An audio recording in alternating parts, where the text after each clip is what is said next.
అంబేద్కర్ ఒక మానవాదిగా మనిషి కాదు. కానీ కొంతమంది దయచేసి వేదిక మీద ఉన్న ఏమనుకోదు, కానీ కొంతమందిలో మానవాదిగాలలో ఉన్నది ఏంటంటే అంబేద్కర్ మావుడు అనేది ఉన్నది. అది తీసేసేది ఫస్ట్. చాలా వరకు మీరు కూడా దాంట్లో కొంచెం తెలుసో తెలియకుండా జరుగుతున్నది. అది నేను చెప్పిన దేశమే చక్కగా ఉండకపోవని చెప్పి అగ్రకులాల మహిళలు కూడా వాళ్ళ కూడా చదువు వద్దు అని అంటే వాళ్ళు కూడా చదువుకోవాలని చెప్పినటువంటి మొట్టమొదటి వ్యక్తి ఆయనే భారతదేశంలో. అసలు ఎవరు అర్థం చేసుకోవాలి అంబేద్కర్. ఓసారి గద్దరు నేను మా యూనివర్సిటీలో మా డిపార్ట్మెంట్ లో అంబేద్కర్ గురించి ఒక మీటింగ్ గురించి పోతే ఒక అగ్రకుల పెద్ద మనిషి ఒక పంతులు వచ్చి మీటింగ్ వచ్చి నన్ను కలిసి వచ్చి మీటింగ్ లో కూర్చొని ఉన్నాడు. నేను మాట్లాడింది గద్దరు మేము మాట్లాడినంత విన్న తర్వాత ఆయన ఇంటి వెనక ఫోన్ చేసి ఏంటి అని అంటే, అరే నాకు మన అంబేద్కర్ చదువుకున్నాడని తెలియదు.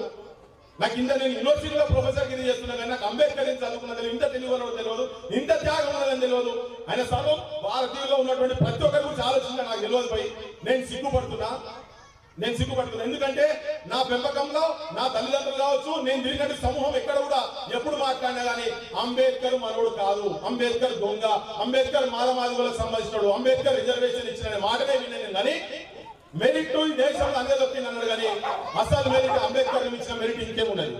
సో అందుకని ఈ దేశంలో ప్రతి ఒక్కరు అగ్రకులాలు కావచ్చు, ఎవరు కావచ్చు, ఈవెన్ బ్రాహ్మణుల ఇళ్లలో కూడా బొమ్మ పెట్టుకొని మొక్కాల్సినటువంటి ఏకైక వ్యక్తి డాక్టర్ బిఆర్ అంబేద్కర్.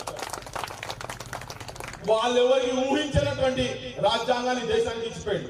మనం కాదు ఆ దేశంలో ఆ కమిటీలు ఉన్నాయో అని చెప్పాడు ఒక పెద్ద మనిషి. అరే ఒక ఆయన చచ్చిపోయాడు, ఒక ఆయనకు అనారోగ్యం ఉండే ఆ కమిటీలో ఒక ఇద్దరు అమెరికాలో పోయిండ్రు. ఒక్క ఈయననే ఉండి దాన్ని పట్టుకొని ఈ దేశం ఎట్లా ఉండాలి, ప్రతి ఒక్కరి హక్కు ఎట్లా కాపాడాలి,